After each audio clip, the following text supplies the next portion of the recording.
Yeah, it's time. So we'll have the committee meeting underway. It's 4:30. First on the agenda is to elect a committee chair. So I've never done this before, but I assume I take nominations. I nominate JP. I second. Third. Close the nomination process. Okay, I'd be willing to do that. All right. Do we need to vote on that? So I guess all in favor of me staying on as the committee chair, say aye. Aye. All opposed, say no. Thank you. So looking at the minutes, did anybody have, wow, going back to May. Anybody have any corrections or comments? I second. Okay, all in favor? Aye. Opposed? All right, so now we can turn it over to you folks. To talk about athletics. Matt, maybe? It's going to be like the Thunderdome. So, would you guys like to project some of the materials that we plug in down at the end, or have you guys had a chance to kind of go through those or plug it in? Ordinarily, I would say plug it in so the audience can see it.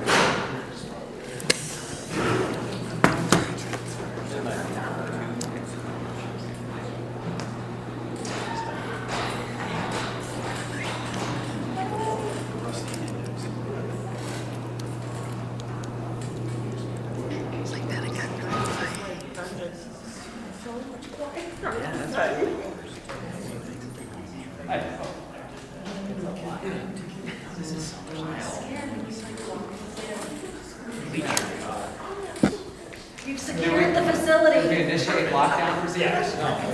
Opened up some doors and closed them. Please, sound you guys. That basically covered later.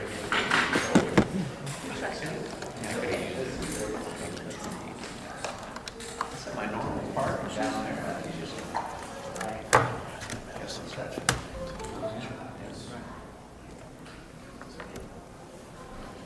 Greg, is this yours? No, it's ours. That is ours. Is it not turning on? I wonder if that outlet's not good, because your thing This wouldn't. outlet did not work for me. I had to come plug into my laptop. I think the outlet doesn't work. Did you try both? It's not playing.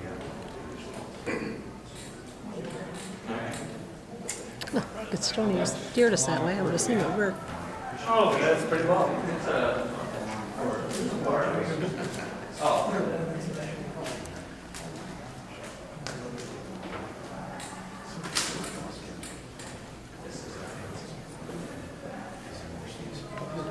There you go. There we go. JP. Yep, got some juice now. JP, do you want to do introductions before he starts? Or do you Yeah, I can introduce him. Yep. Okay, so thanks for allowing us to talk about athletics programming in the Iowa City Community School District tonight. Around the table here with me this evening, we have Dr. Schultz, principal at West High, Craig Hegel, athletic director at West High, Terry Coleman, athletic director at City High, Mike Morrison, athletic director at Liberty High, and Principal Scott Kibbe, and then of course you guys all know Brady, who joins us at the education committees from the ICA. So I'm going to walk through the slides that I had posted on board docs there. There's also some other documents. My intent wasn't necessarily to go into those documents through detail, but to kind of give you guys a broad brushstroke overview of what that athletics programming looked like, and then have those as point of reference, and we could follow up with specific questions, or if there was things you wanted maybe some additional information on, we could come back. I told these guys down here just to interrupt me if I am saying something inaccurate, or if there's something else they have additional to add, or if you have specific direct questions for them. They're the best ones to maybe answer those. And the thing I would say from the lead is, I always say our athletic directors are, if not the hardest working, or the ones that put in the most hours, they're right at the top from our employees in the school district. I mean, these guys are here all the time. So it is literally almost a miracle. We probably have 3 of them in the same room at the same time too, because they're usually supervising the activity. They spend a lot of time at the school building, at the ball fields, and that. So, first thing is thank you to them, because they spend a lot of time, make a lot of sacrifices to be at those events and for a lot of the work they do. So, and I still don't have anything. Do you need a projector or the remote? I don't think. Switch the source. Let's blur either. There you go. Find the source. That's the source. Do you know what to do? To the wrong room. Couldn't find it. Is it pushed all the way in? Steve's bringing the rest. Focus. Steve's bringing the rest of the handouts. Thanks. He was. Let's just go through the whole thing. Yeah. Okay. Hey, Brady.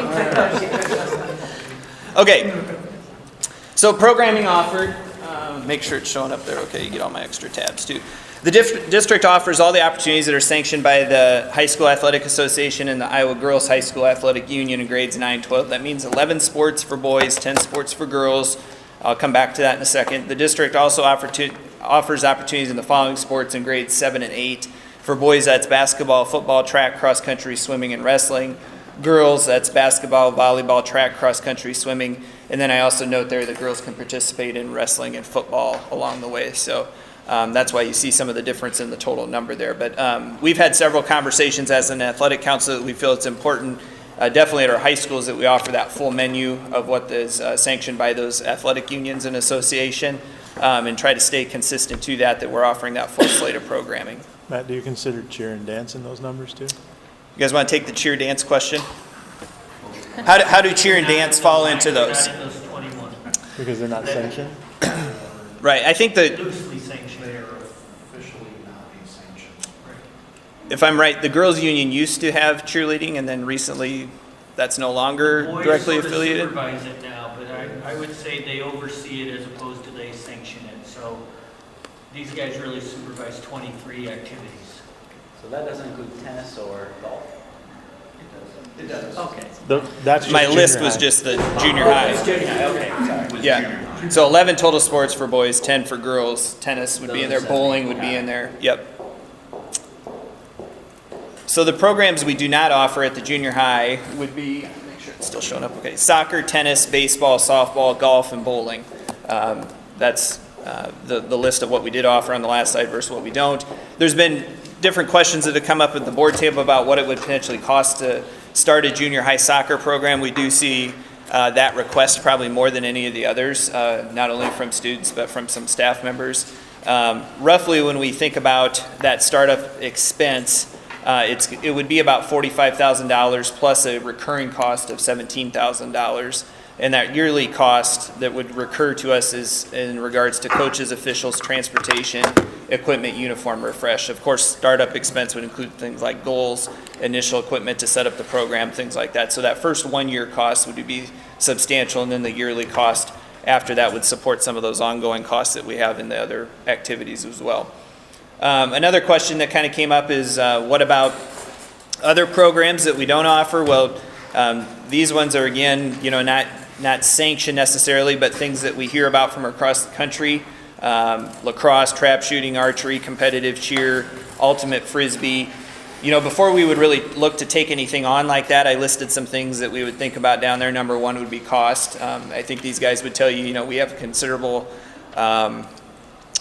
concern or just adequacy in our current coaching to student-athlete ratios. And so before we take on new programming, we'd like to feel good about the situation we're putting our current coaches in and the staffing levels of those opportunities. Facility space is another thing. We get a lot of pressure on our facilities for the amount of activities that we are able to host. Title IX considerations would be another one in there to make sure that we're staying in compliance with that. And then the last one, which is also a big one for us, would be the stance of the association and the union about if they were adopting those sports, and because we couldn't build a schedule if we were the only ones that did ultimate frisbee, or something like that. So we would have to have some other collaboration in the state before we could consider taking on some of those things, but definitely ones we pay attention to.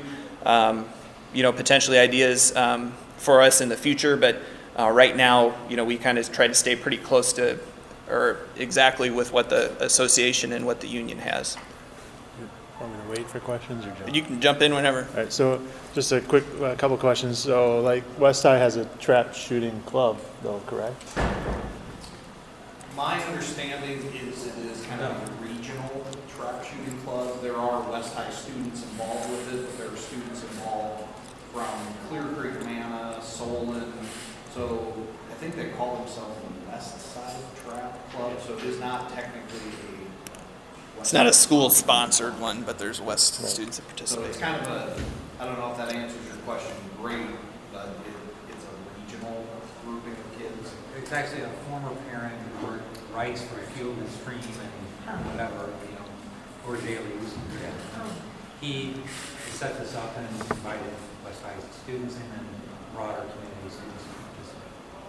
And at one time, I think it had West High sort of name to it, but actually Dr. Arnwright was the one that said we need to remove West High from that. Okay. And then the other question on this slide was the junior high soccer. So, I've brought this up before, but schools in Cedar Rapids, do they still have a metro league? I'm not sure what the public districts do there. Scott, do they offer junior high soccer for Cedar Rapids? Scott was an athletic director at Jefferson before he came to us here in Iowa City. So, Yeah, and I don't remember which season they're in, but there'll be junior high boys soccer in either the fall or spring, and then the opposite season is the junior high girls, so they do offer soccer up there. All the middle school? Yeah, there are six junior highs up there, and they all offer it. Tennis. Yep, they do offer tennis as well. And I have a question on that. You say this is one we get a lot of inquiries about. I mean, is that, if we had something like that, do we think it would, would we have a problem getting coaches for that? And two, is there significant, do we think we would get more, maybe participation from kids who aren't participating in other? Or would So I'm it going to fall away? be a little careful with my answer here because I think we'd want to have a conversation about if there was $68,000 we were going to commit to the athletic budget, where would that go? Would be the first question we would ask. The second one would be, I think, from a demographic standpoint, we have a large number of students, that maybe aren't participating in other sports that would definitely participate in soccer. For just my experience of being a junior high principal, we'd have Hispanic, Latino kids all the time ask about soccer, school affiliated soccer. The city obviously runs Iowa City runs a, really large Iowa City Kickers program. We oftentimes try to problem solve situations for students that aren't able to participate in that and get them to soccer and that. But I really think we would just want to have a more robust conversation about if we had that kind of money we were going to commit to athletics, is that first the right place to go? Because I think we could take some different instances and say, yes, here's how we could increase participation in athletics or activities. And that would be one demographic that would definitely be interested, though. I said the junior high for a long time was one sport per season, and we didn't compete against that. Cross country just got very, very popular, and so that was when we sort of had that lead effect. So we have cross country team same season. A little crossover between swimming and wrestling at the very end, but it was still good goals. The idea of the junior high was one match, so everyone could do it. Yeah, we've experienced 7th grade football as a club activity at the junior high and also cross country. When I got here, cross country was just a club. It wasn't necessarily a full-scale athletic opportunity for the students, and we both moved those into the full athletic program now with the schedule and officials and more formalized the experience. So, you have a document there that shows participation statistics for all 3 comprehensive high schools and all 3 junior highs. Just a couple summary things. We see really strong participation numbers in our junior high programs. The participation numbers in high school are strong as well, but we know that students don't participate at the same rate. And there's a lot of different reasons that could come into play there. We could talk about, academic no pass, no play. We could talk about the amount of playing time. We could talk about transportation issues. We've tried to address a lot of these different, or we've had some of this conversation, I guess, what I would say, when we talked about activity support busing, and why we might see change in activity participation at the high school. I don't think it's any one of those things exclusively, and we've tried to address different things on some of those instances, and we know that, excuse me, it doesn't necessarily always bump up participation numbers. That it's kind of it is a complicated situation for students as to choose whether or not they participate in high school, and obviously skill expertise, right? I mean, the skill starts to advance.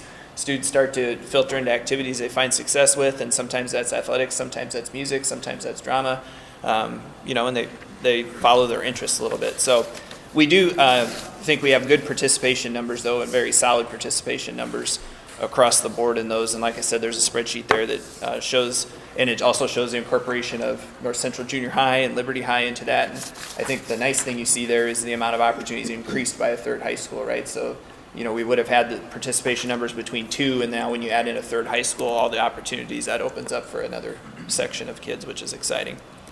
We don't record any demographic participation data outside of gender. We don't really have a good way to categorize that.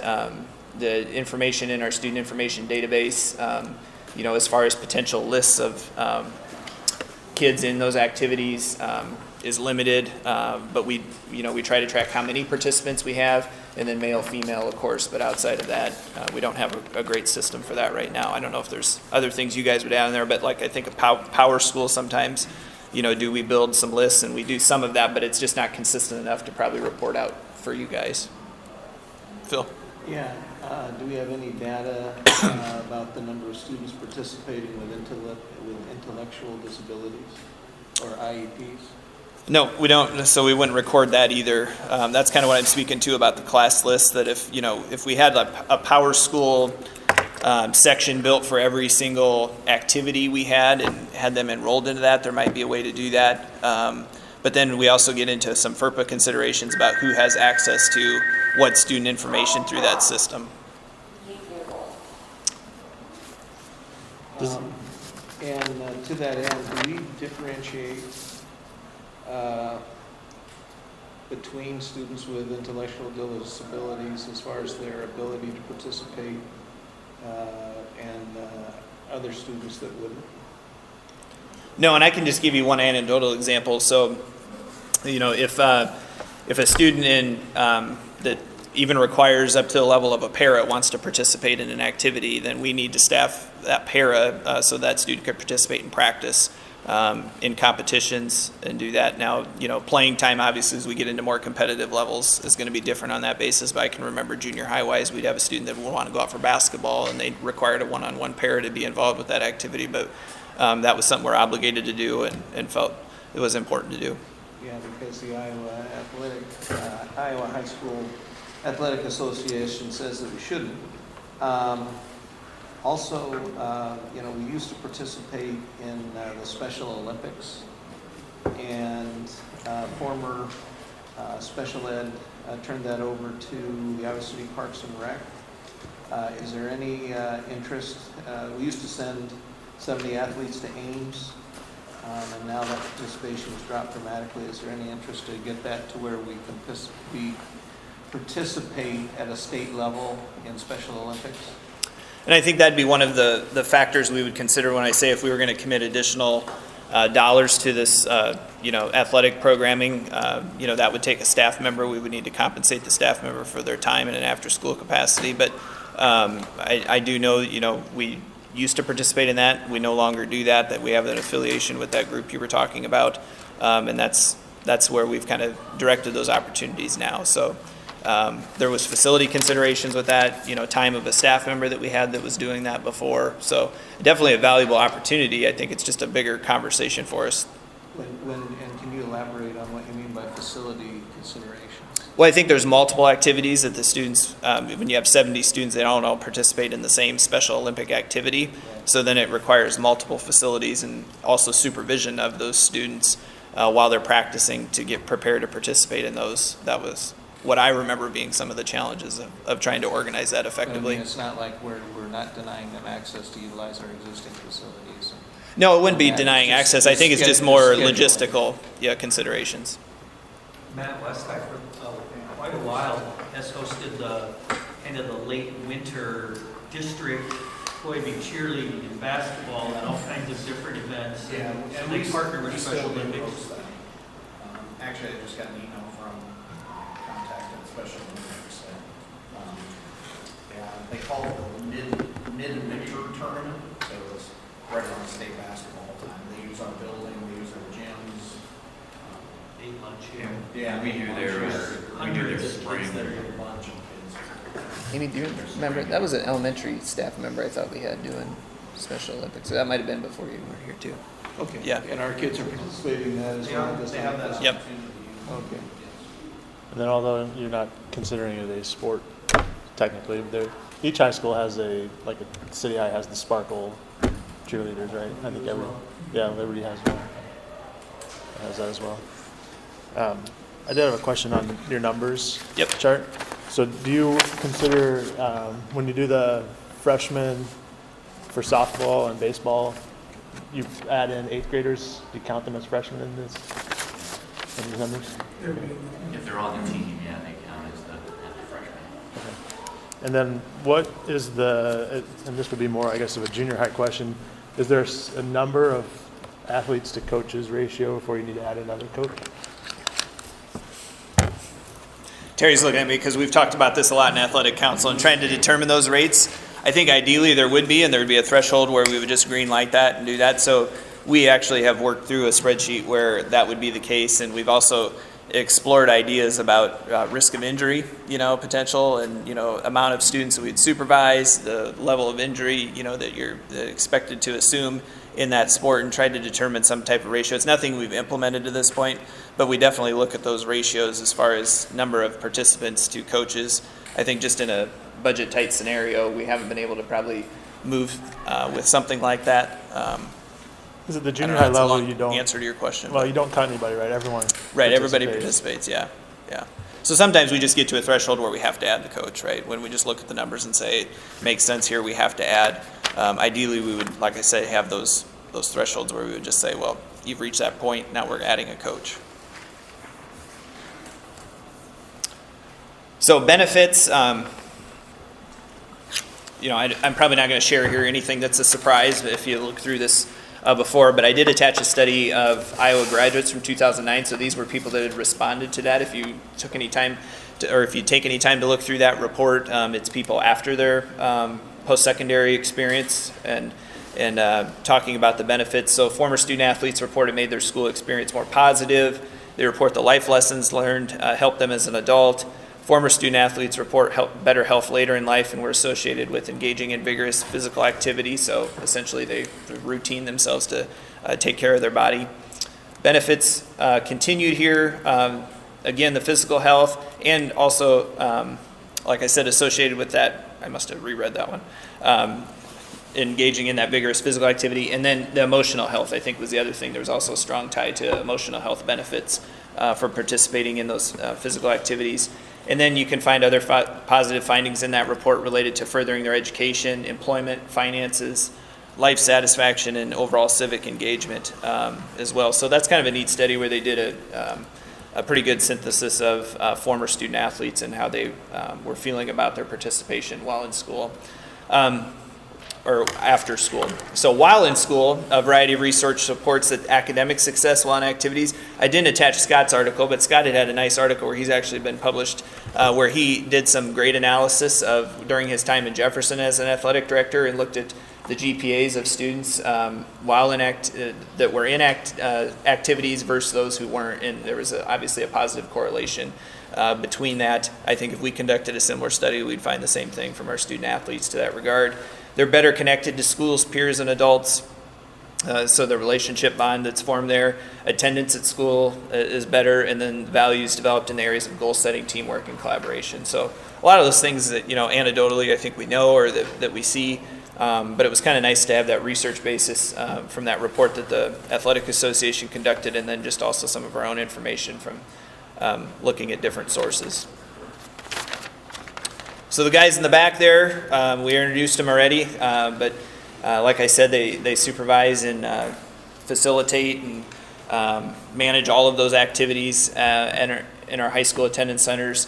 That covers anything from organizing the transportation, the officials, supervising the coaches, dealing with parents, the student athletes, all the above. I did attach their job description there because we had a couple of questions based on that. And then right now we have one athletic director for the junior high. That's Jeff Wick. Jeff wasn't able to make it tonight, but he facilitates those activities at our 3 junior high schools in collaboration with the principals, just like the high school ADs collaborate with the principals. So I don't know if you have specific questions for them about their job or anything that way, but this might be a good opportunity to ask those.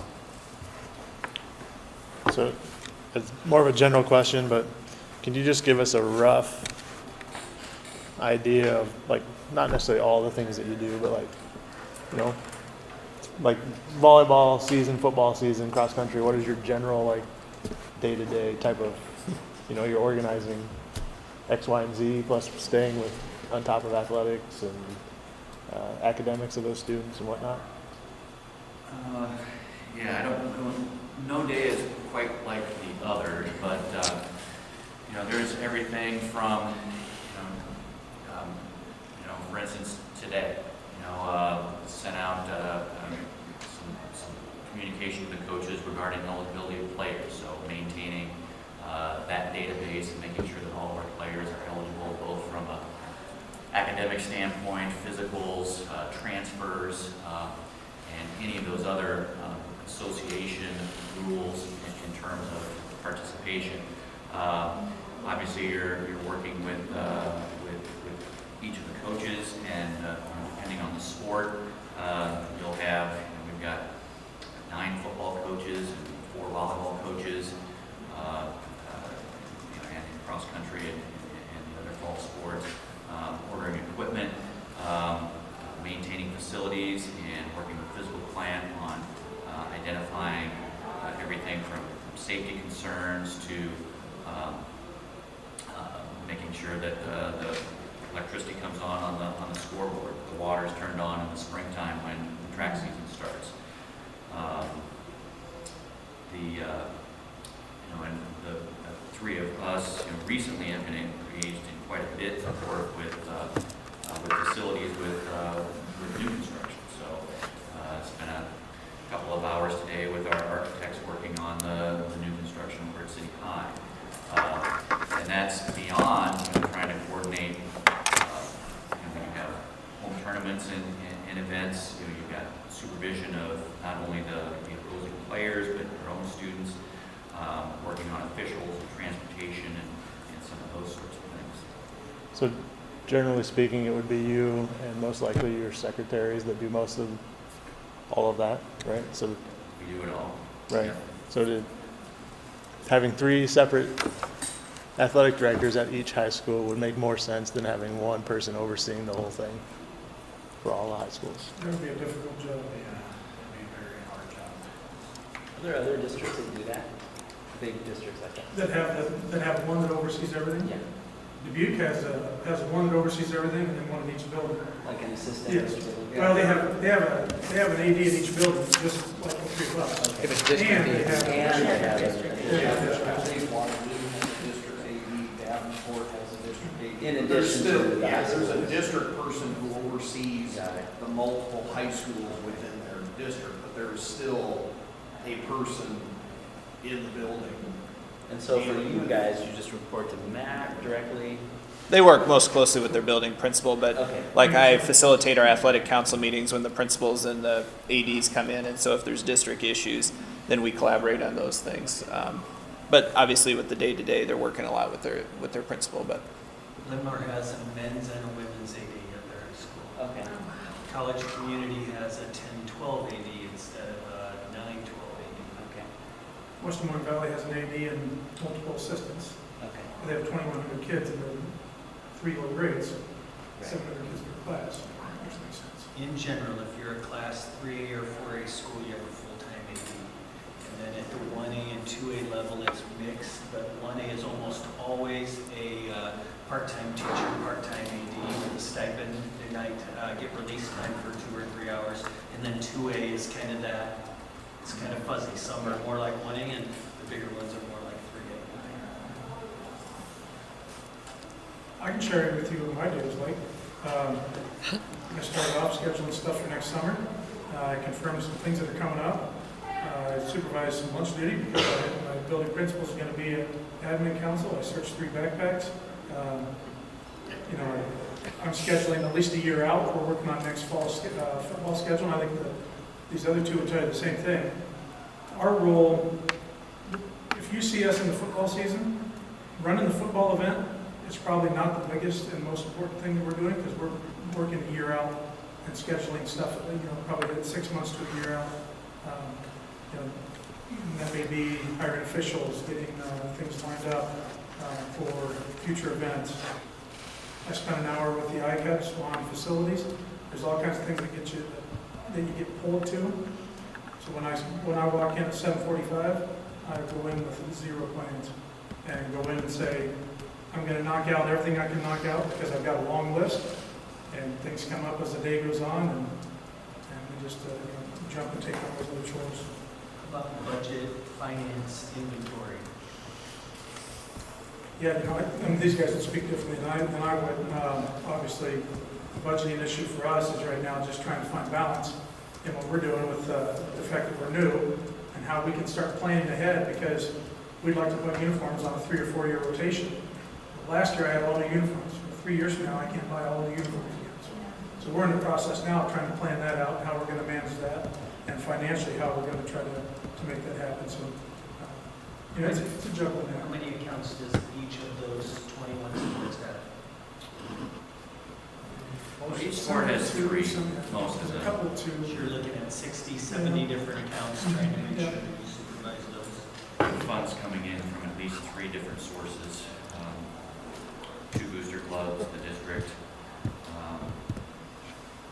sometimes tournament revenue.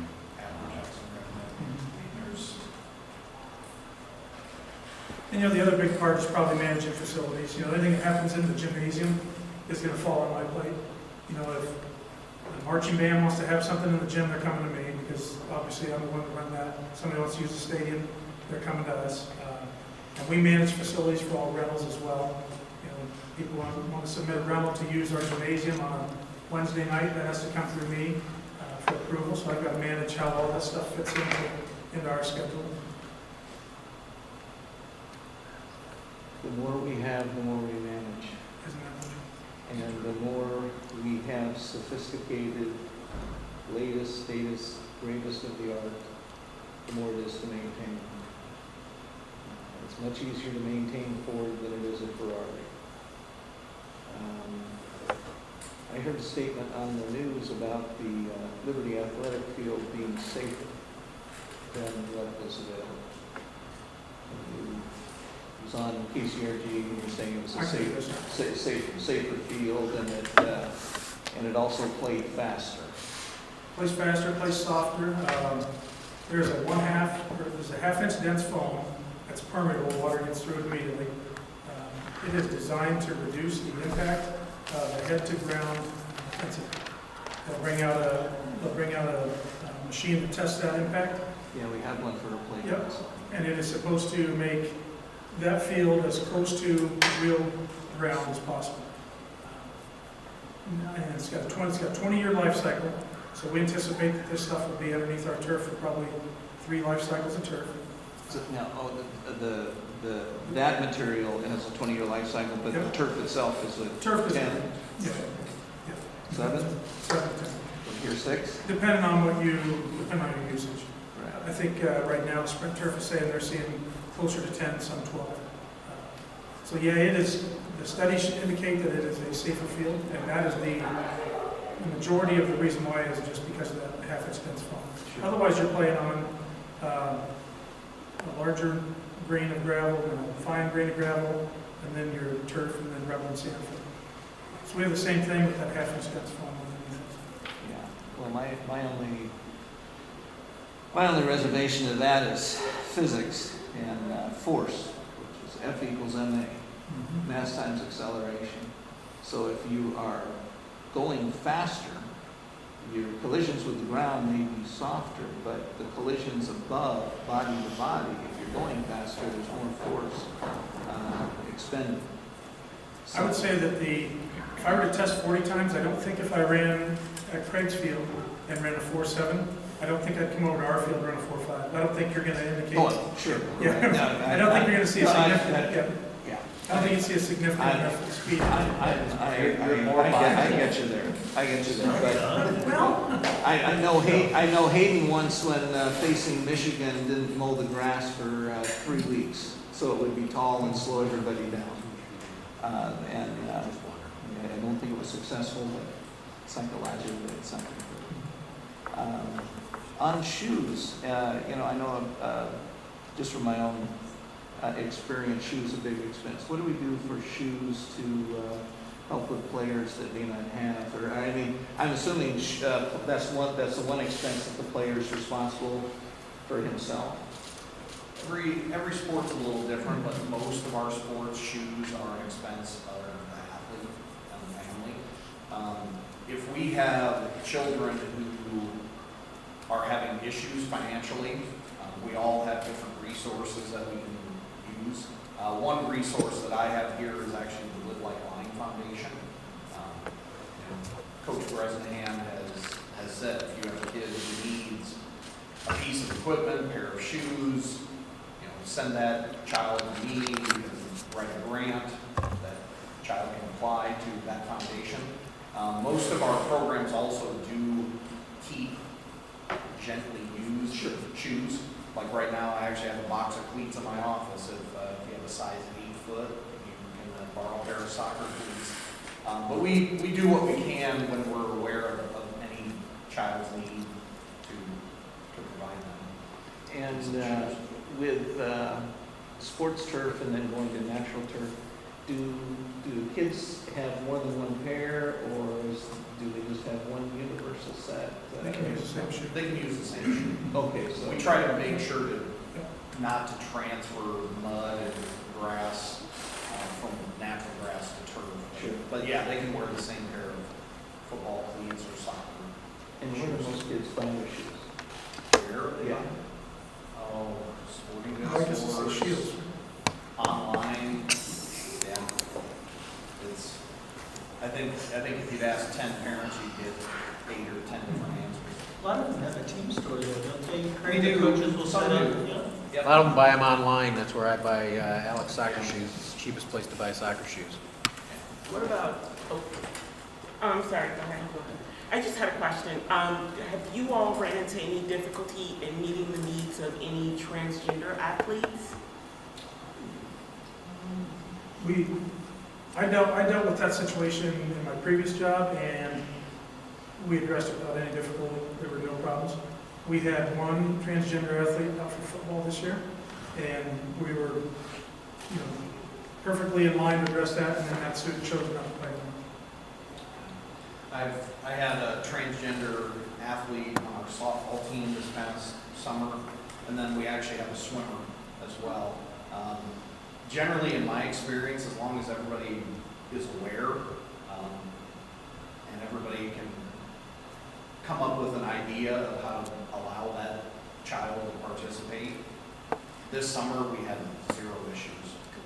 And the guidance from the association and the union is pretty clear on that and specific on, what our direction is to do that. And so usually if we have considerations to work through, it'd be locker room, changing restroom areas, things like that. But I think every one of those situations is a little bit different based on comfort level of the transgender student and what they would like to do. But participation usually isn't the issue. It's just kind of problem solving some of those other instances. I was just back to the affording shoes. So kids on free and reduced lunch, what do we do? Is there any process that the district provides assistance for those folks? I think that's really where our coaches are key players, right, with that, is that they communicate with their student athletes, and then if there's a need that can't be met, and that's when they're talking to one of these guys to say, hey, I need to get some cleats here for the student athlete that can't afford those at home, or they don't have this piece of equipment, and then these guys have the ability to channel into some of those resources to address that need. So it's really that relationship basis between coach and student athlete to make sure they're getting that equipment.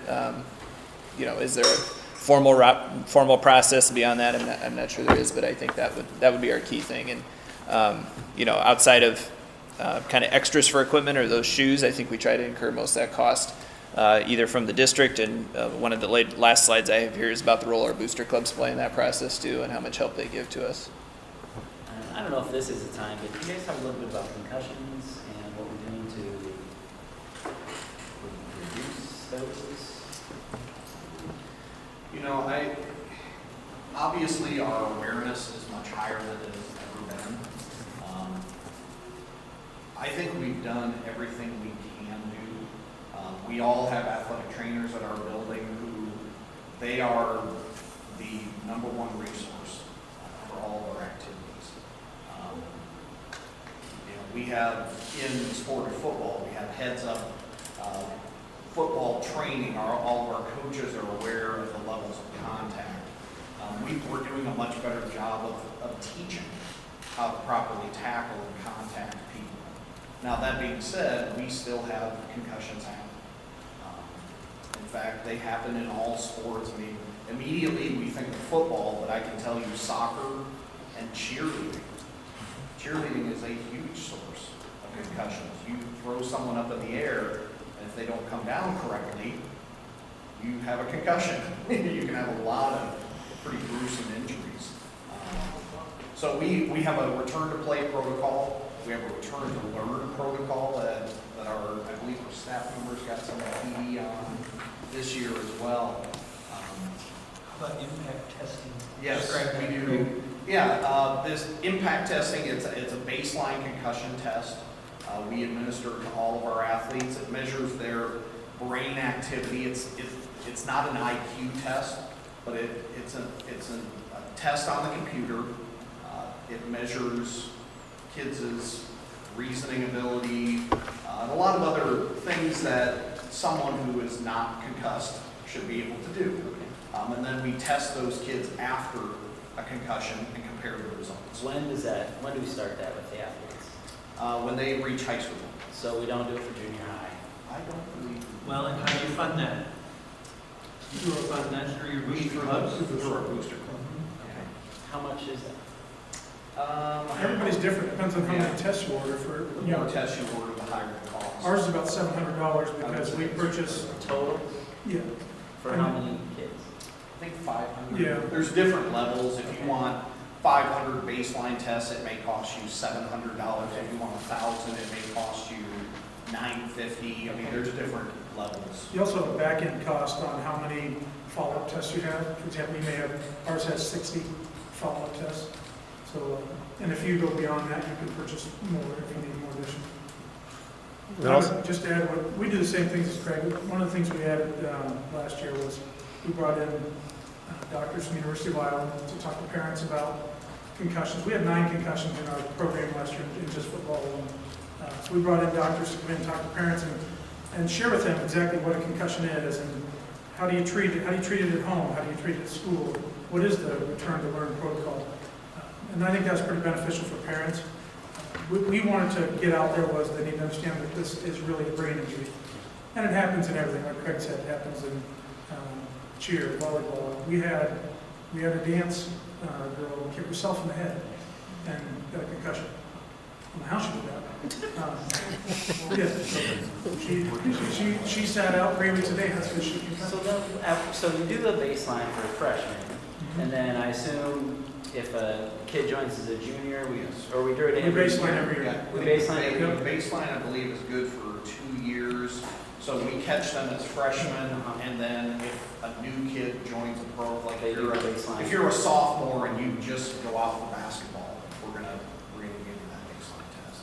I guess I was a lineman. I worry the most about the linemen in football because they're potentially concussing every single play. Yeah.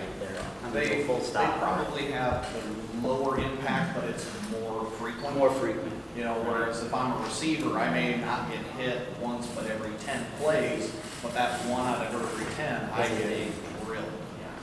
So, My lineman coach might have had an argument about the impact every single play. yeah. But those high, the high frequency ones, but it's good that we're getting baseline. I think that's, you need to continue that. And then when you're talking to coaches about practice, is there anything you change up in practice to sort of limit the impact? I mean, I know we're not going to limit the impact in games. That's football specific. Well, all sports, but obviously, I think footballs are what we're more aware of. There's a lot, the harder hitting, and that's the point of football, right, is to hit. And Yeah, well, I would say, certainly the state now has a 12 days or 14-day process of getting kids from the first practice to the first day they can put helmets on and have contact. And so the state has added some layers of protections, I guess, for the kids. I know our coaching staff does far less live action than they've ever done. There's a lot more drilling, short intensity kinds of things, and a lot less live action. And I think that's probably true throughout most of the state in terms of compared to 15, 20 years ago. maybe 25. Okay. I didn't 89 Class A champs, just less of a guy. And so there are a number of things from the state perspective, from the way we're teaching, from how practices are structured that are different than even 5 years ago, that recognize that we need to make sure and take some care. And a lot of those things that they did, it turns out they really weren't that important. In terms of some of that live action stuff that the teams used to do. I would say in some of our other sports, like volleyball, there's not much different there than there always has been. You're going to get kids get hit in the back or head of the ball, and they're going to get a concussion. I've had cross country and track kids that have fallen down and gotten a concussion. Is that changed to headers in soccer at all? Is that? There hasn't been. There's the research coming out on that is relatively new, and so there hasn't been any direction on that yet. Change has really been with much younger kids. Yeah. So I think your age group kids. Changes at the youth level. Yeah, that's what I was thinking. And I've heard with that, are we seeing any dip in our numbers for some of those high impact sports? Kids going out over the past 5 years or so? Well, it's hard for me to judge. I've only been here, this is my third year here, and then we split from 2 to 3. So is it due to not as many kids interested, or is it due to the fact that some of the kids we would have had on our team are now playing in the Liberty program? So I think we're probably a year or two away from discovering that. The past 2 years, we've had to combine levels of football just because our numbers were what I felt comfortable sending. I'm not going to send 14 freshman boys to a football game when you need 11. A couple guys get dinged up, a couple guys get hurt, and that's just not a good situation. So I think we're probably a year or two away from knowing whether, I think there may be a fear, and again, it's that a higher understanding of concussions and brain injuries, but I think we're probably a year or two away from knowing. The current senior class, if I'm not mistaken, is the one that didn't have 7th grade football, or is it junior class? One of those classes. It's the juniors and sophomores, I think. There was just the 1 year that they didn't have 7th grade football. 2 years? Okay. So there's a natural probably dip there because they didn't have it, so they never started. And that may be another factor. Yeah. And then the other thing I was going to say about concussions too, having, if you get your coaching authorization or your coaching license, which I have, so I know you have to go through, there's concussion testing and then course, yes, and then to get your cert, again, you take more. It's required. It's an annual training. Okay. I have a question about access to facilities for JV versus varsity and kind of the prime practice times. Do you do any kind of rotating so that everybody has access to the best facilities during prime times, or is it always varsity in the prime time and JV off-site or early in the morning? It really kind of depends on the sport. There's several factors. The number of levels you're trying to fit into a certain space. It also depends on your coach's availability. For example, our varsity volleyball team, my coach isn't available until 5:30. So they practice from 5:30 to 7:30. Well, that opens up space for our 9th and 10th grade programs to go right after school. They're already here. To me, that's a win-win. For example, basketball, we rotate that around so that you can't say that just the varsity gets to practice right after school all the time. Swimming, we're kind of limited as to what the Coralville Rec Center allows us to do. And actually, those kids swim later at night because it gives them a longer practice time. And speaking of swimming. And I know we have a third gym now, so that's helping. But Yes, I know there was a that time helps. where like 9th grade basketball was practicing like 6 in the morning. Yes. And that That was was- an issue. for Yeah, that happened last participation. year, and that's a tough one because you're gonna have a transportation issue on either end, whether it's getting a kid here at 6:30 in the morning or picking them up at 6:30 at night. And we were limited to literally one gym with 6 levels of basketball, so that was an interesting challenge and one that I hope not to repeat anytime real soon. I think that's now you have to go. Yeah, I gotta head out, sorry. Thank you. Just to, my one remark would just be, talk about the facilities investments that have been made, certainly on this campus here, and how they've benefited more than just the student athletes at our school. I just pick any space, whether it's the new tennis courts, or the turf on the football field, or the new basketball, the new gym. How often that's been used just for volleyball tournaments. We were able to keep everything in-house. We were able to hold homecoming first time on our campus for over a decade, which was a good benefit to our students. Certainly they had to pay less money and not travel as far to go. And so and it is then used by our community in a great extent too. So our club teams and our intramurals, we're actually going to have an intramural program because we haven't had any space to do those. When you have 7 basketball games and 2 gyms, it's very hard not to, you're running practice from morning until 10 p.m.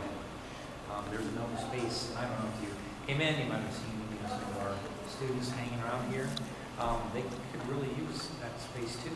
They would love to have that time. So we're going to be creating spaces for them to have an intramural 3-on-3 basketball tournament, not for kids who are off the basketball. So I just would reiterate that there's benefits that you get from these facilities that you sometimes don't see. We're going to hold this huge robotics tournament here this year because we now have the facility to do it. It's really big undertaking. We're bringing probably 60 schools to do it.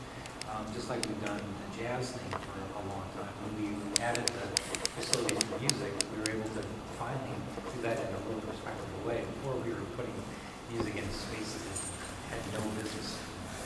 So it benefits our greater community. Our students don't have to travel so far to do these kinds of things. And I just, when you're able to upgrade your facility so it can be used by more people and lower maintenance costs, I do believe that that's the way. There's a time management piece too, to your point, Greg. At Liberty, we have 5 courts. So volleyball, we practice on all 5 of those courts after school in 1 shift. Kids go home, that's it. In basketball, we'll probably have to run 2 shifts. But when I was at West High, we'd run 3 shifts. So we'd go 3:30, 5:35, 3:30, 7:30 to 9:30. Because you've got 6, 7 teams in 3 courts at the time. So Terry will enjoy that benefit someday when he gets that new gym and have 5 courts, because it makes a difference in how many practices you can run and get them home so that they can study and have their life back. Well, that kind of goes to, Lori, the whole bell schedule conversation we had, right? I mean, when you have the appropriate facilities to do that, then they can actually benefit from that bell schedule we created for them. Otherwise, we've kind of shifted a problem to them, on just getting up early for practice, and not getting the sleep or staying up late and that. So I think the two in concert kind of work really well together. And we've wrestled that a little bit with our freshmen. Our freshmen will practice sometimes in the morning. What we've done is all of our practices are done by 6:30, 7 o'clock. We use 2/3 of our gym with the curtain down for varsity boys or girls, and then the other third sophomore boys.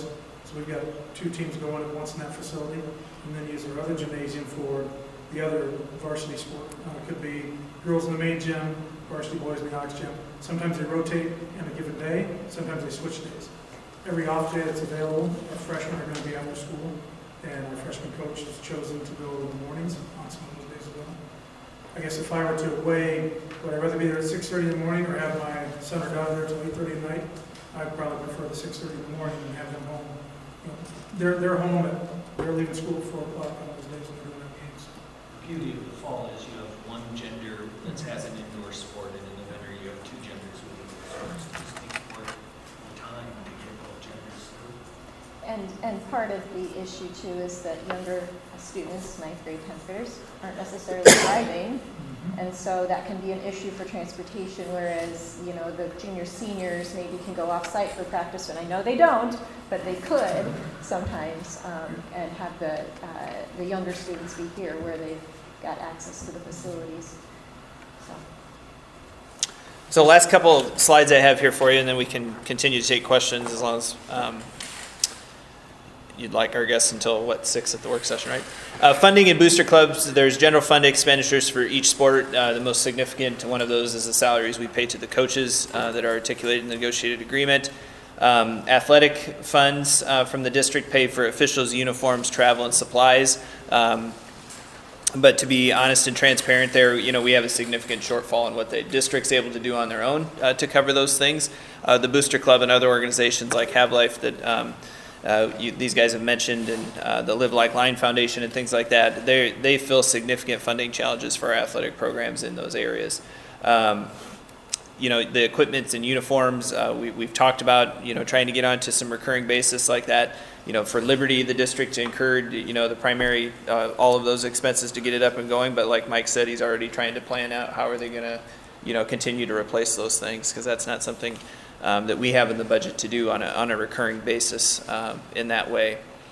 Facility considerations are really the last slide I have for you, and I just attached there the 2014 athletic facility study that was conducted. Some of those things you'll notice in there have already been accomplished. Some of them haven't. There's also the athletic facility needs assessment, and I just put a couple notes there. Challenges, you know, our growth puts a large demand on the number and maintenance of those facilities. We were just talking about that very thing, right? The amount of teams, that's great for opportunities for kids, but it puts pressure on facilities in a good way. I mean, if we have the facilities, we should be using them and have kids in them all the time. I mean, that's what they're there for. But the strengths have been an equitable balance created by the working FMP. You know, we didn't hear, you know, a lot of talk about something that one school has and another one doesn't, other than, you know, maybe the lack of completion of a project at this point. But we've addressed that in a systemic way. You know, I feel like the board has really created some nice balance for that those facilities are equitable across, in most cases that way. So there was a couple documents there for your reference. You know, honestly, I hear kind of one-off conversations about certain facilities and certain additional needs that may need to be met.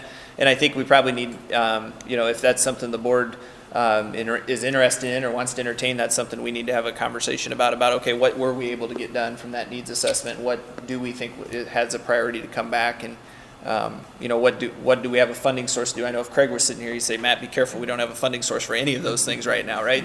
Until 2021 or 2022, we don't have any money to go to address any of those needs. So we would have to identify a funding source to address any of those needs that aren't met through our current plan. But those are the last couple things I had. Then, like I said, it's just questions. So while we have these guys here, if Scott or Mike or Terry, you have anything to add? Greg? I had one question when you were talking about the budget, or not a question, but just a comment that my booster club was always surprised by.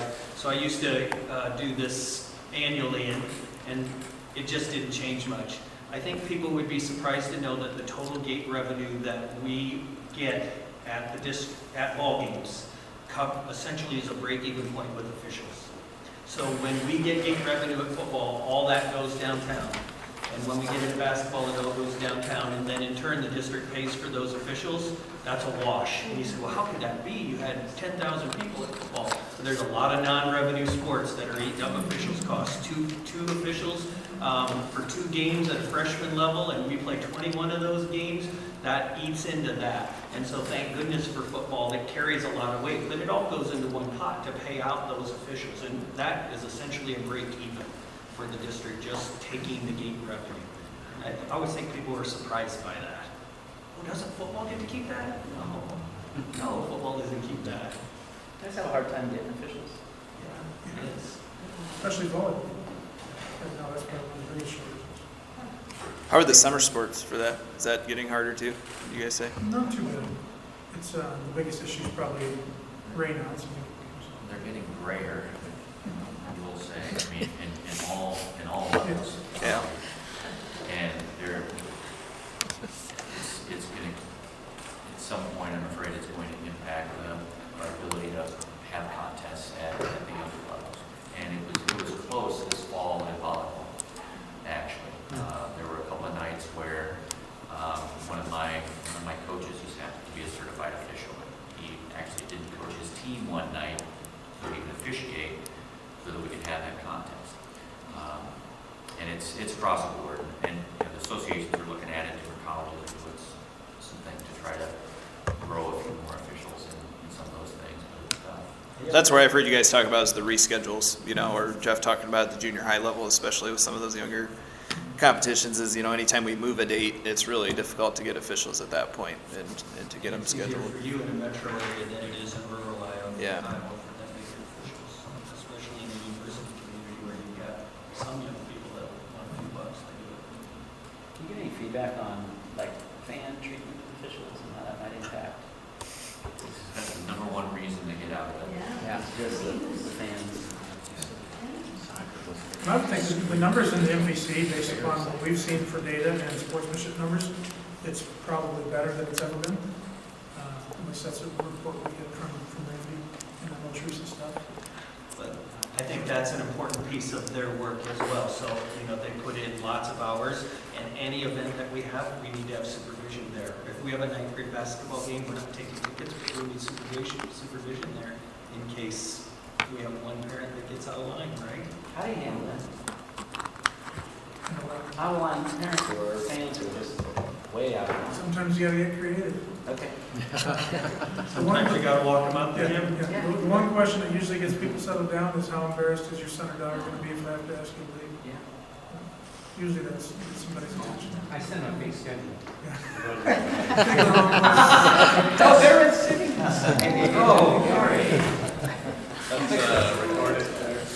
Yeah, I think we all get a pretty good idea going in as to where the hot buttons are early on, and I think if you can establish some relationship early on, maybe sometimes you see those people that come in the door and you have some conversation, and you kind of loosen things up a little bit, it maybe helps some of that tension in the gym.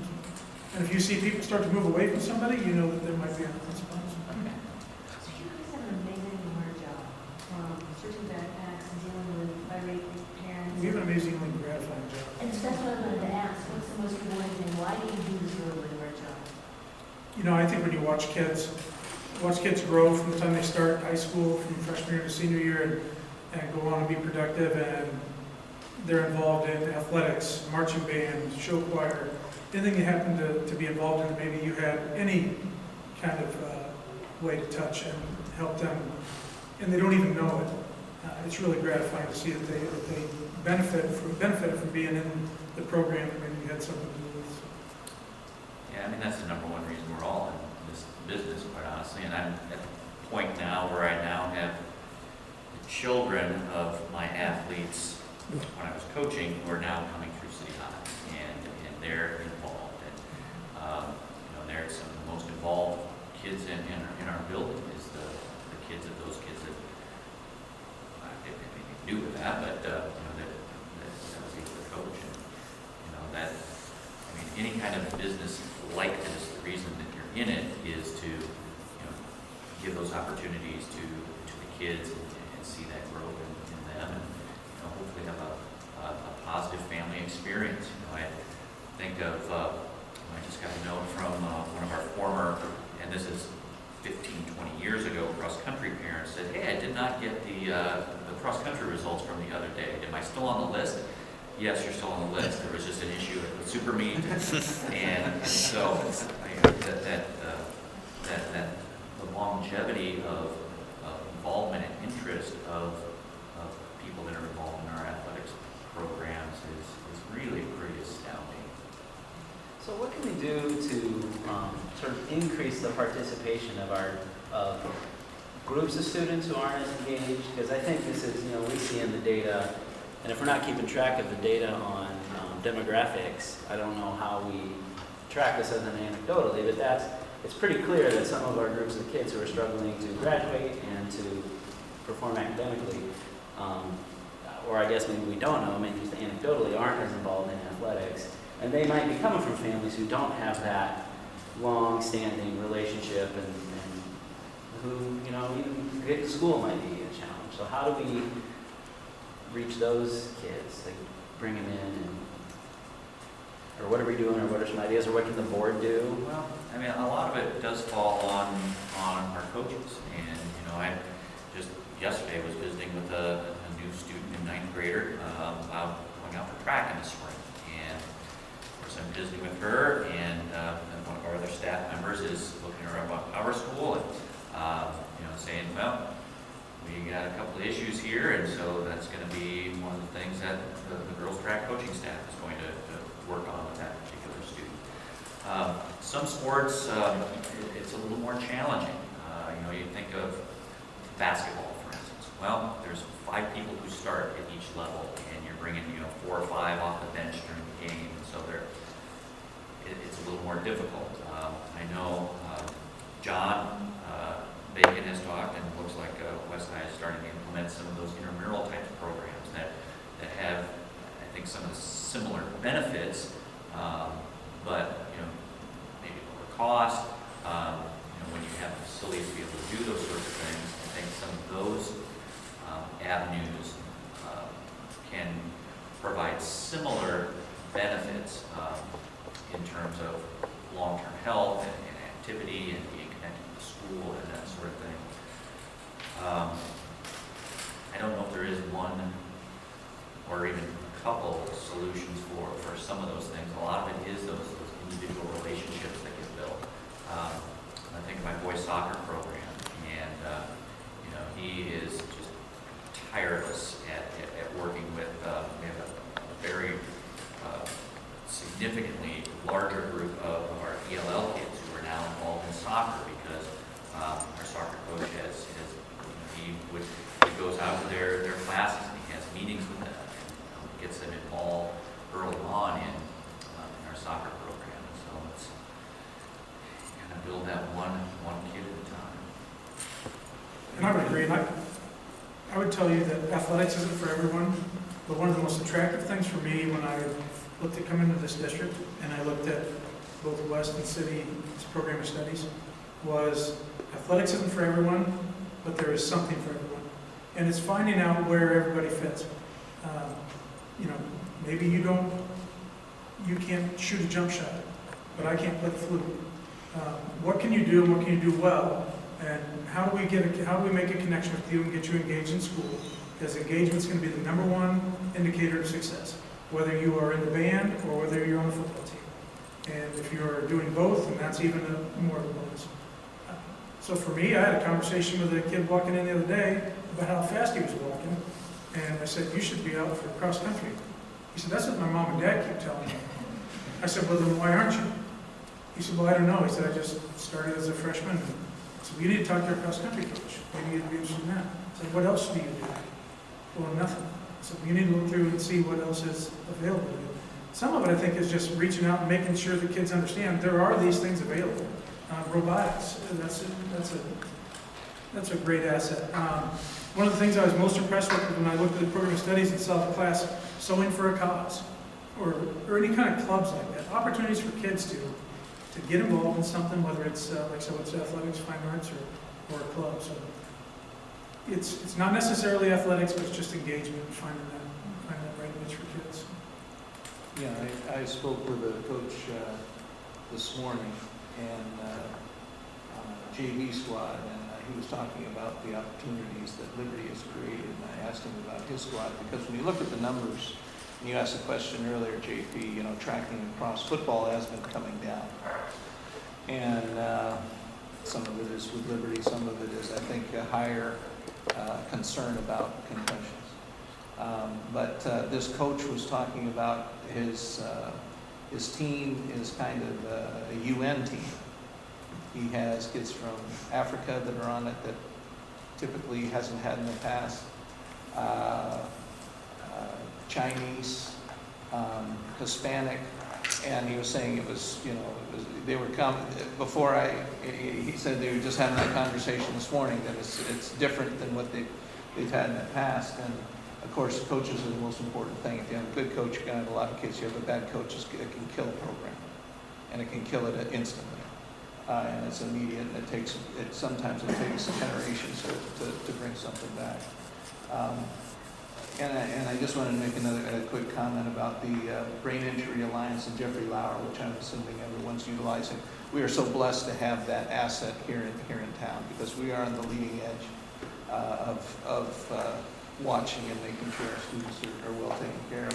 One question I had too, Matt, just looking at this, what's the criteria for establishing the number of coaches in a program? Because when I look on the back page of the last 3 years, City has gone from 50 to 36 players and maintained 4 coaches all the way across. West has gone from 74 to 67, and they've gone from 8 to 14 coaches. Is that a misprint, or there's 14 coaches for 67 athletes? Which sport are you talking about, Phil? Varsity football. The back page, 17, 18.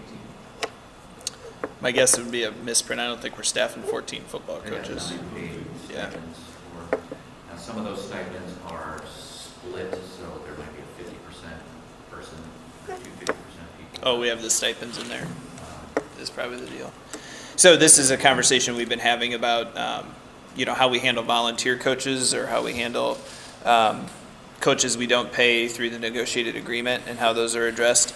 So as far as I'm going to tell you the pushback I give these guys is, once we add a coach, we usually don't take it away, right? And so it's a lot harder for us once we add the coach to remove it. So if participation numbers go down, I don't necessarily hear from them that, we should take that coach back. But when we get participation, the numbers go up, we have a lot more conversation surrounding, are we getting to a point where, potentially we have a number of athletes that we're not able to supervise appropriately or in a safe manner. We have dealt with this recently with cross country when we get to a certain number of athletes to look at. So Paul kind of asked the same question earlier. We don't have a clear threshold, Phil, to say this is when we add a coach. There are some coaches that the athletic directors have better flexibility to add through some of their own accounts, as far as if they're volunteer or if we pay them as what's the term we've been using recently, guys? What? Support coaches. And that they get paid with a stipend amount that's not something necessarily the district's supporting as the coaches we're hiring to put in that position, but they're additional help. And that's something we're honestly having a conversation too about, is about how many of those do we allow, and then how do we level that out, because we know it's kind of grown in different areas, and based on certification and need of different programs, we're having that conversation throughout the year with the HR office about that. I think a couple of things I had to just finish up on my questions that I had. So when I was going through here and I looked at the facility needs study that was done in 2014, I kind of talked to Steve about it. I said, I was going through here, I was like, man, a lot of this stuff's either being addressed or already has been done. And as we as a board start to, at some point, look at another facility master plan, it would be nice to have updated needs like that we could possibly work in there if needed. Because, like I said, a lot of this is already in there or done. And I just had a question, and maybe it's just for Terry, but is City High baseball the only sport that all the other campuses have that high school doesn't? Now, take away swimming and bowling, and they're off-site. Is everything else, is that the only sport that isn't on-site? I mean, you guys are getting there. Yeah, I would say, and we're obviously we have to figure out something for tennis in our place in the next year or so. But I think baseball is the only one that's off campus at the other two schools. And how does that agreement work with the city? Well, interesting. Craig has handled it. Is working on developing a 2018 agreement for the use of Mercer ball fields right now. Initially, when that moved over there 10 or 12 years ago, the district put in a certain amount of money. I don't know what it was. I wasn't in this role at that time to help upgrade one of the fields for a varsity field. And so now, to my knowledge, for the most part, the district doesn't put any significant funds into that field. Any funds that get put into that are coming from my baseball program or for my general athletics budget. And so we're getting now to the point where there's, it's been there 12 years and there's need to be some upgrades on some different things. And so we've got to figure out how to do that. Like the pool, for instance, we have I can't remember exactly what the dollar amount is. I think it's around $90,000 or so. Yeah, so about 8,000 a month. Just went up. Yeah, that the district contributes for whatever the city uses it for maintenance and upkeep, because they're super expensive. There isn't a process like that for the Mercer ball field, so we're working on that right now. Paul, Terry and I were in on the facility master's plan on the activity side of things, and so the district hired a company, and we met with them multiple times. We got feedback and surveys from coaches in terms of what we needed, and created that old document that we're just kind of living right now. But what I loved about that was sort of the idea that we were going to have a baseline of here's what an Iowa City High School has, and then try to meet that across the board. So we probably we'd be well served to do that again at some point, but I just wanted to give you a little history on that process. It was super rewarding for us on our end to do that work and then see it come to fruition. I think we have to look at every opportunity to pull together. And I think we have a 2080 agreement, Mercer Park for baseball and for tennis, would serve the community and everyone well. We're all entities are struggling for dollars.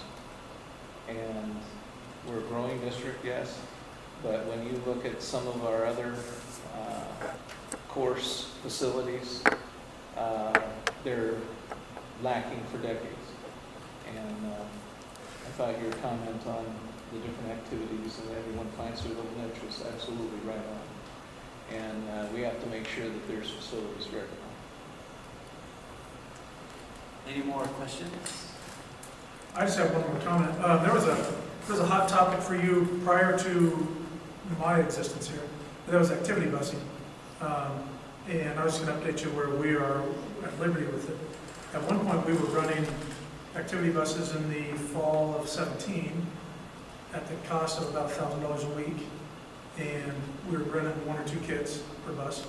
We've now gone away from that, and we are using Yellow Cab for our activity buses, and it works out pretty good. We currently have had 7 students this fall, and I set those cabs up every weekend, send the Yellow Cab, email the schedule to parents, email schedule to students and coaches, and they make adjustments if necessary as the week goes on.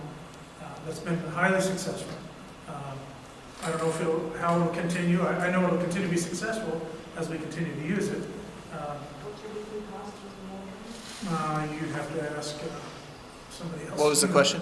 What's the cost of using cabs Versus for activities? $1,000. It's got to be a lot less. It's considerably less. Yeah. I mean, it's a huge cost saver for us. Yeah. So, and I don't know if you have the answer. So I'd be interested to know at what point that what point we sort of go over the break even. Right. We work with Craig through transportation on that, and he kind of lets us know once we get to a viable number that it's time to green light the bus. But, and are we doing that pretty flexible year to year then? Yeah, like I just talked to Mitch, was just sitting over here. I just talked to Mitch today about some Northwest students that we're going to align cabs for that want to participate in this next sequence of sports, and they want to know about activity busing, and so we'll do that. So that's kind of just a process these guys have been ingrained now to work through that and talk to their coaches about kids that have any kind of transportation barrier, and then what we can offer and support for that. Great, thank you for that. Well, and I share that with you because oftentimes you get the calls before I do, which if people would call, they would find out it's available.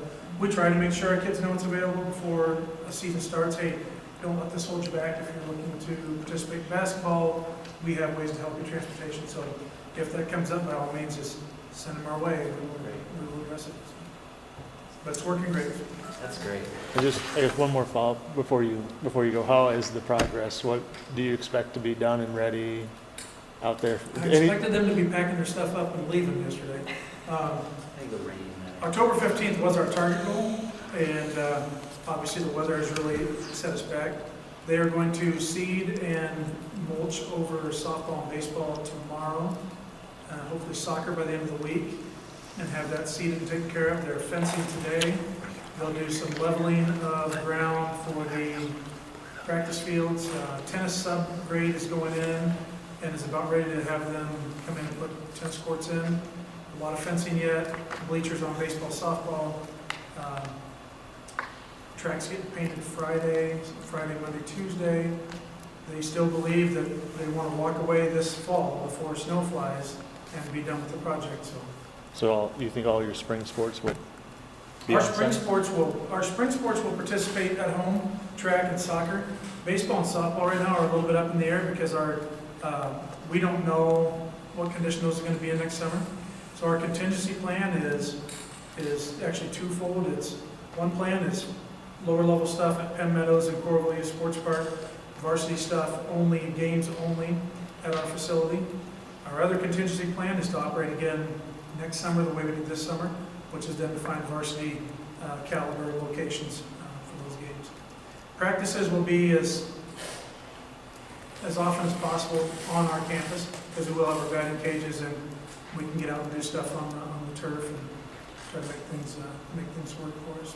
The seed should have been in maybe by September 30th for it to really grow in for next spring and summer, so it is what it is. We couldn't get any equipment out there. Yeah. If we see ground temps stay up and germination happens prior to the winter, then that'll be a bonus. Otherwise, we'll put it down and hope it germinates in spring and takes off. Well, the zoning act is going against you. I know. Yeah. As September 15th came and went, we shed a tear every day of rain. But we'll get there. Coach has been pretty patient, as patient as they can be. For some reason, they think I make it rain. Because they ask me every day. That's part of the job. I know. Any more questions or comments from anybody? No, Phil, I'm still going to check into your question here about the 14 and the 8 from the year before with West, though, because I think we're counting something a little different there. That's not. I mean, it's a huge outlier on the sheet. So yeah. Yeah. So I'll get back to you on that one. Any others? Thank you for coming. We really appreciate it. Thank you. Good info. Switch over, boss. Yep. Think about the next one. We need to have some. I got a request of African American Museum to come down and present a curriculum.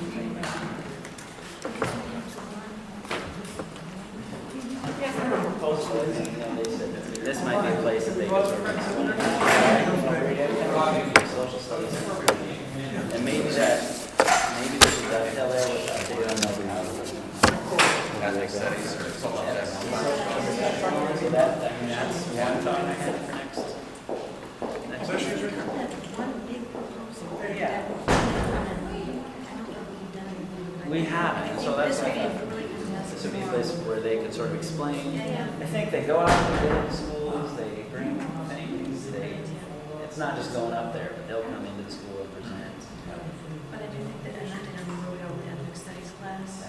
Yeah, I know the DPO wanted, that Diane was working on an update with some of the new courses for next year. I think the DPO had also requested that, so. Is that something they have my note for? Yeah, well, I mean, we did significant work this summer. You won't have any kid enrollment. No, but we could, right, yeah. I mean, that's sort of the kicker. You won't know if kids are choosing any of the new courses. But maybe we could get just can an tell you update we're word, ready. and then maybe we could hear from, because I still have this question, like, how do we promote a course? Like, Yeah. that's not a normal thing, right? So how do you get out in front? And I know, Phil, you're gonna have this question on NAG question. How do you, and so who would be good? Project Lead the Way.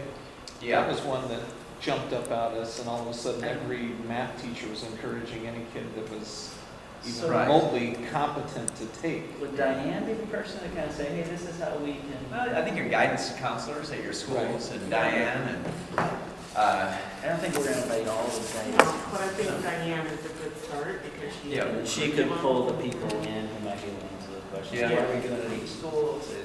yeah. Put out, and I think we can throw like ag and math questions and the assessment. Because we're I would thinking like at some the high school counselors, level, though. And Max could also be a part They're of in the field. conversation. Does that make sense, Kim? We have, talk to Diane and Matt and just, and that, I imagine that sounds like enough for maybe other Well, folks. I think guidance needs to be a part of that conversation as well. And what? Guidance, I think. Yeah. Yeah, Well, I I think, did too. yeah, Diane can reach out. and Okay. bring guidance. And it's not everyone, but I mean. Yeah. I'm They're sure running that the point these- on the registration process Yeah. and, yeah. There was one in a discussion on the ag course this summer that, And then they could. I don't know if he's how- a representative for kind of the schools as a whole, but he, Yeah. definitely benefit from having that voice in that conversation as well. So let's plan on that for November. Do folks have other ideas, kind of thinking, just, and if not right now, just as things come up, because I think last year it felt pretty easy to schedule each one. I don't think we need to, some of those, like, I don't think we repeat, like, another PBI, we don't need to go over them again, but as we have, because I don't want to waste folks' time, but I think we have enough going on to get updates like this. So things come up, email them to me, and then I can, or bring them to the next meeting, I won't do agenda setting. But I'd like to start thinking months out. I wouldn't mind doing something similar to what we just did there with athletics with fine arts. as Fine well. arts, great. Well, let's plan on that Yeah. for December. And if you can help remind me, Kim, because I don't have my notebook. I gotcha. Will there be an issue with facility for the November meeting? It's Tuesday night of Thanksgiving week. It's still the third week, and there's no school on Wednesday, as I recall. So I don't know. Is it shut down buildings or anything? The week of Thanksgiving? Yeah, I think should that's we, when it would be, maybe we unless should we see moved who's it, going to be but here, I and maybe we need to. move Oh, that that's meeting. true, yeah. It would be, it'd be the 20th of November. Yeah, it's 21st of that Tuesday. Not that I had that date line in my brain or anything, but yeah, it is, yeah, exactly. So maybe we, well, but we want our staff to be here. I don't necessarily want to. Yeah, if you're gonna have a staff-heavy one, that Tuesday might be a little rough, That's a good but, idea. I don't know how heavy, but even to ask. yeah. So.